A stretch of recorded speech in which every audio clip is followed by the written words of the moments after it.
Olá, meus amados irmãos, bom dia. Mais uma vez estamos aqui para aprender sobre a palavra de Deus, dando continuidade ao nosso estudo que tem como tema Entendes o que lês. Nas aulas anteriores nós trabalhamos as interpretações, os axiomas e também fizemos alguns exercícios. Hoje nós vamos continuar trabalhando esse exercício interpretativo e no tema de hoje nós temos os 15 versículos mais conhecidos da Bíblia e o que eles significam, o que é que Deus tem falado para nós. Vamos lá. Prepare a sua Bíblia, prepare um papel, uma caneta para que você possa acompanhar e cada vez mais crescer.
Descrita em 1 Coríntios, porque nada do que fazemos tem valor sem amor.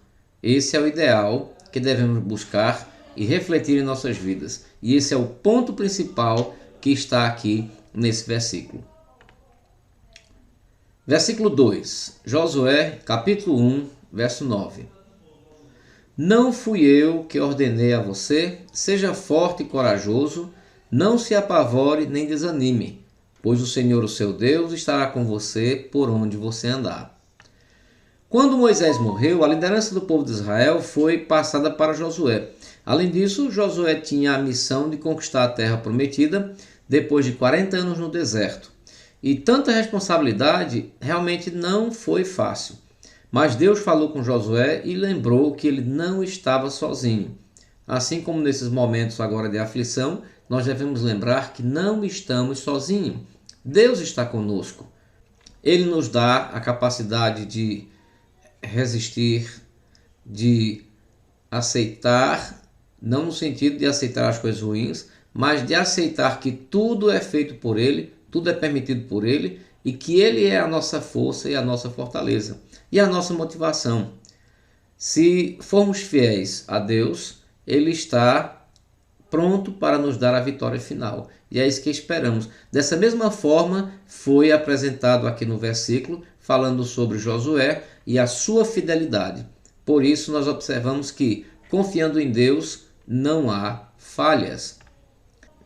Versículo 3. Mateus 18, 21 e 22. Então Pedro se aproximou de Jesus e perguntou: Senhor, quantas vezes deverei perdoar a meu irmão quando ele pecar contra mim? Até 7 vezes? Jesus respondeu: Eu digo a você que não até 7, mas até 70 vezes 7. Perdoar não é uma tarefa fácil, mas é a tarefa mais importante. Depois de dizer que devemos perdoar inúmeras vezes, Jesus explicou que o nosso perdão deve ser fruto do perdão que recebemos de Deus.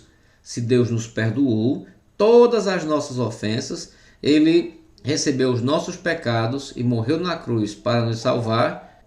Isto é amor e é a maior forma de perdão. Não tem uma outra maneira de representar um perdão maior do que dar a própria vida.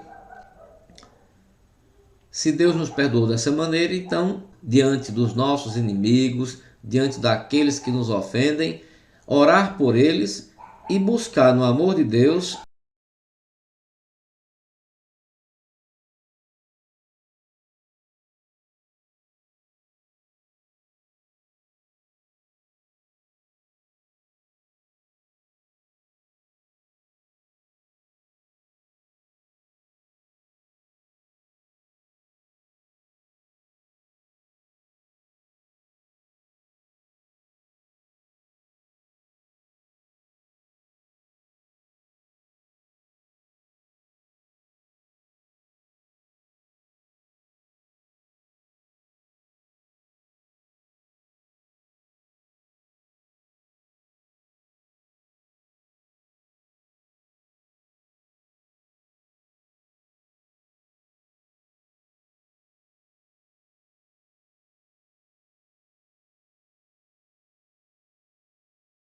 abençoar e restaurar.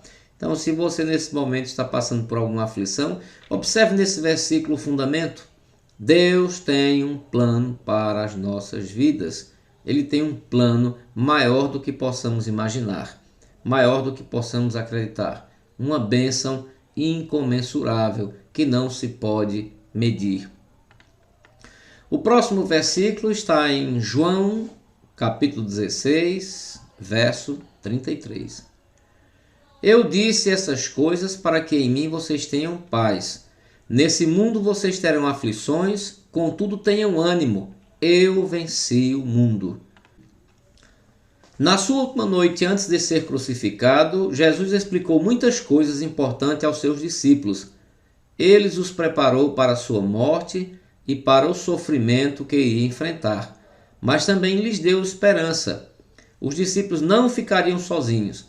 Através do Espírito Santo, Jesus está sempre conosco e ele venceu todas as dificuldades do mundo. Jesus é o nosso motivo para não desanimarmos quando passamos por aflições. Que maravilha sabermos que diante de qualquer dificuldade, diante de qualquer situação, nós temos um porto seguro. Então, este versículo tem como tema central a motivação de dizer: eu sou o teu Deus, confia em mim, pois eu venci o mundo. Seja motivado, fique alegre. Você tem alguém em quem pode confiar. Já pensou que palavras de segurança forte Deus tem passado para nós? E às vezes a gente lê o versículo e não vê essas passagens. É preciso estar atento a uma leitura.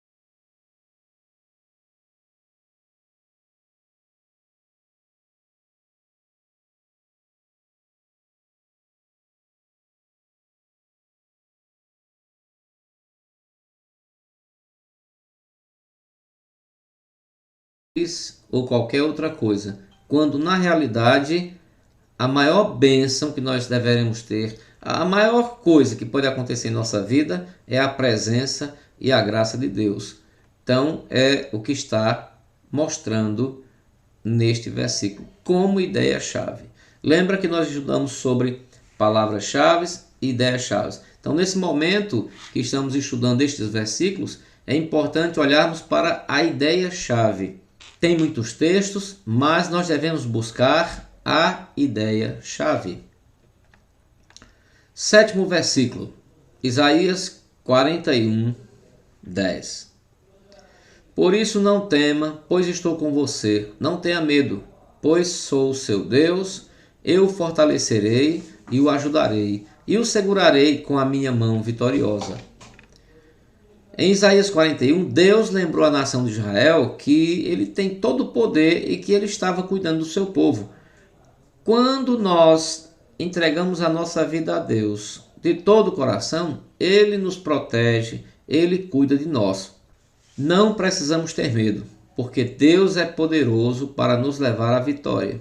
Quando estamos diante de um problema ou numa batalha, a nossa mente ela fica perturbada. E muitas vezes nós nos concentramos mais no problema do que na solução. O ideal é que, observando este versículo, nós deveríamos tirar todo o foco do problema e colocar o nosso foco em Cristo e na solução que Ele tem para nós. Próximo versículo, João, capítulo 7, verso 53. Então, cada um foi para a sua casa. É um versículo tão pequeno, às vezes você olhando, se você não observar bem, vai parecer que ele é meio vago e sem sentido, né? Mas a gente tem que observar aquelas aulas anteriores que foi ministrada, que nós não podemos isolar uma palavra ou isolar um texto do todo. Então, no caso da Bíblia, nós temos o capítulo e o versículo. Nós não podemos isolar um versículo do capítulo, porque as informações estão dentro de todo um contexto bíblico. Então, o que Deus disse para nós neste versículo? Então, cada um foi para a sua casa. Nesse versículo não é sobre bênção. Depois de um longo dia de trabalho, o que é que nós fazemos? Nós vamos para casa.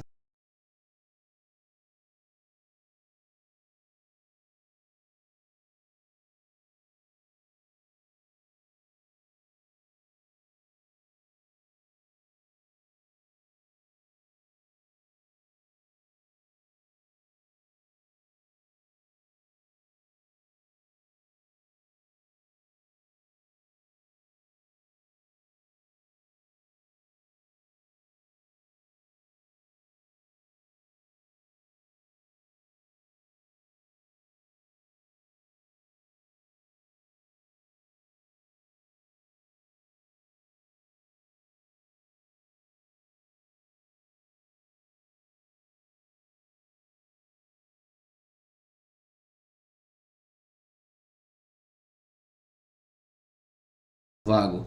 Lembra do que nós conversamos nas lições anteriores. Em cada versículo tem uma palavra-chave. Mas esse versículo ele só pode ter sentido se ele fizer uma ponte com o contexto anterior. Se ele fizer uma ponte com o capítulo anterior. Não é uma coisa separada.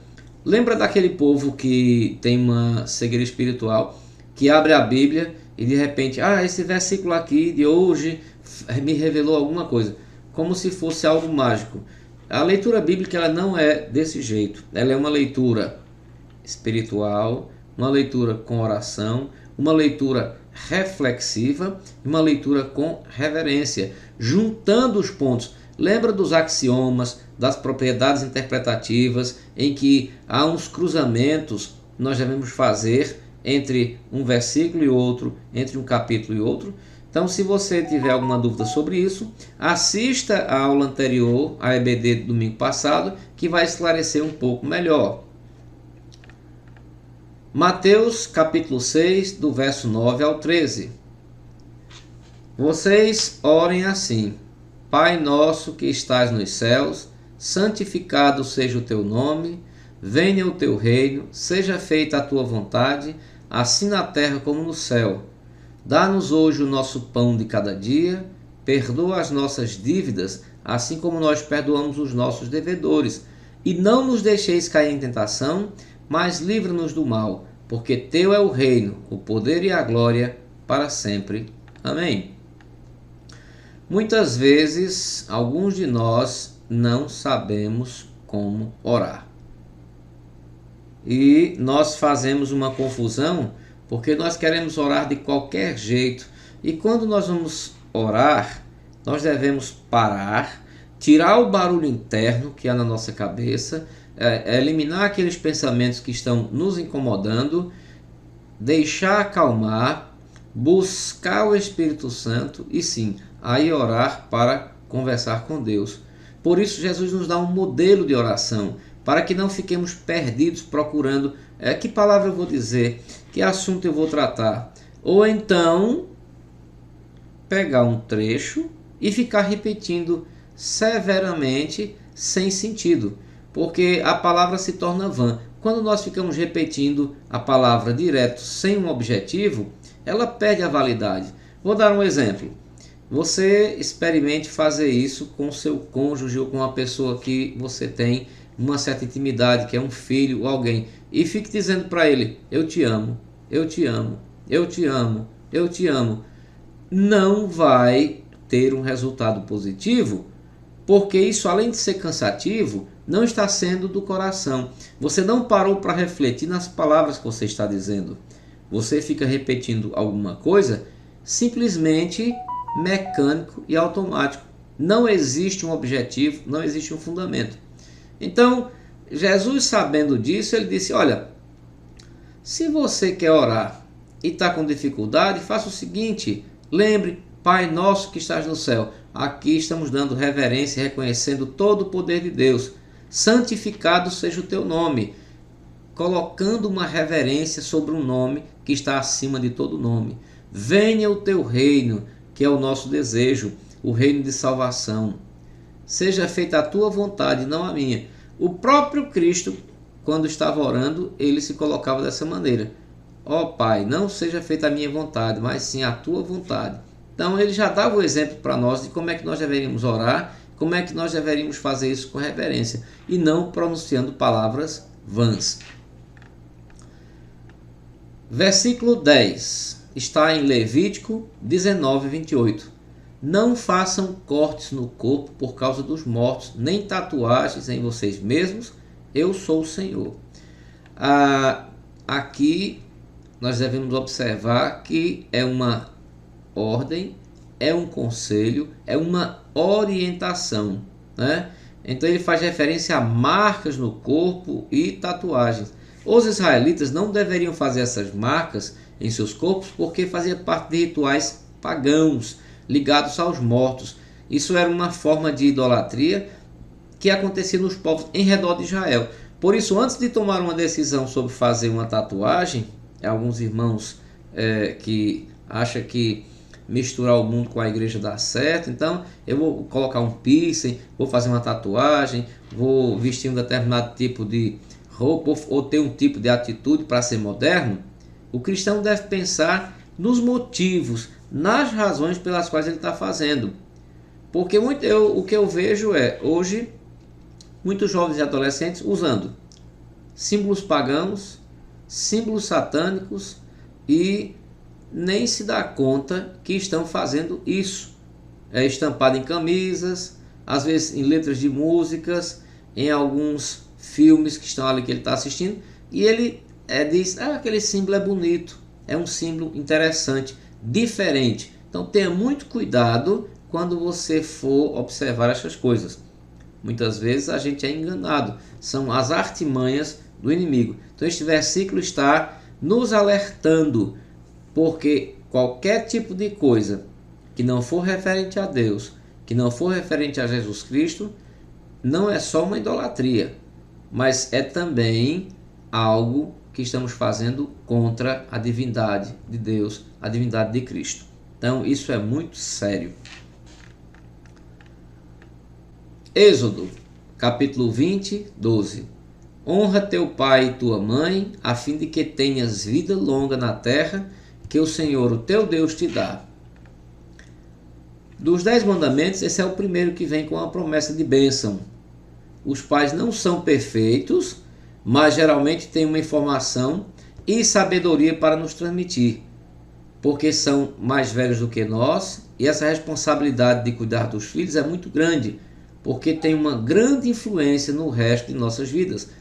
O pai e a mãe foram colocados por Deus na família para serem os líderes, para serem os cuidadores, para serem aqueles que vão orientar os mais novos a seguir o verdadeiro caminho.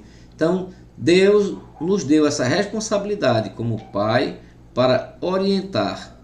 E se o filho, a Bíblia é clara nisso, se o filho reconhece a autoridade de Deus e a autoridade dos pais e segue os conselhos, a sua vida será longa, porque ele nunca vai se encontrar em dificuldade ou colocar a sua vida em risco. Versículo 13, Mateus 6, 34. Portanto, não se preocupem com o amanhã, pois o amanhã trará as suas próprias preocupações. Basta a cada dia o seu próprio mal. É natural se sentir preocupado com o futuro e ninguém sabe o que vai acontecer amanhã, e essa incerteza dificulta nossas vidas.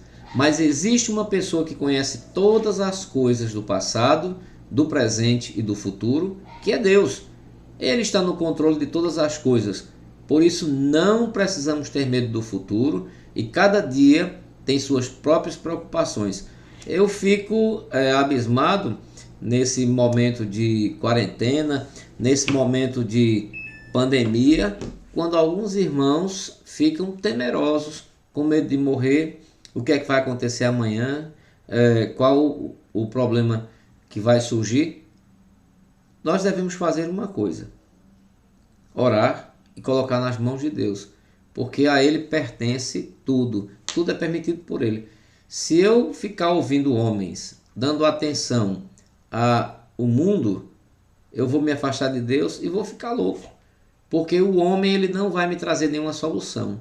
E Deus, sim, ele já é a solução. Versículo 14, Filipenses 4,13. Tudo posso naquele que me fortalece. Esse versículo é usado como motivação para atingir grandes objetivos, mas o seu significado mais profundo é quando o apóstolo Paulo fala como ele conseguiu aprender a viver contente em Deus em todas as circunstâncias, na alegria, na tristeza. Ele sempre entregou todos os momentos da sua vida a Cristo, sejam eles bons ou sejam eles ruins. Então esse versículo está falando disso, que nós precisamos ter uma entrega total a Cristo toda a nossa vida. Tem pessoas que só procuram a Cristo ou a Deus quando está com uma aflição, uma doença, uma enfermidade. Então não é assim que funciona. Último versículo é o versículo de número 15, João 3,16. Porque Deus amou o mundo de tal maneira que deu o seu Filho unigênito para que todo aquele que nele crer não pereça, mas tenha vida eterna. É provavelmente o versículo mais conhecido da Bíblia e nele resume de forma brilhante tudo o que nós precisamos entender sobre o plano de Deus e sobre a sua palavra, que é a salvação.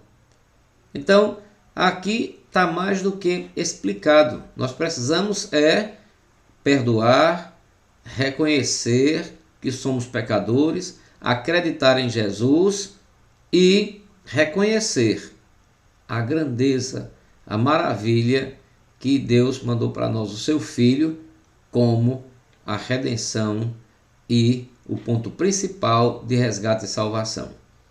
Então, meus amigos, esses são os 15 versículos da Bíblia que nós estudamos hoje, que são os mais conhecidos, e observamos aqui quais são os seus significados.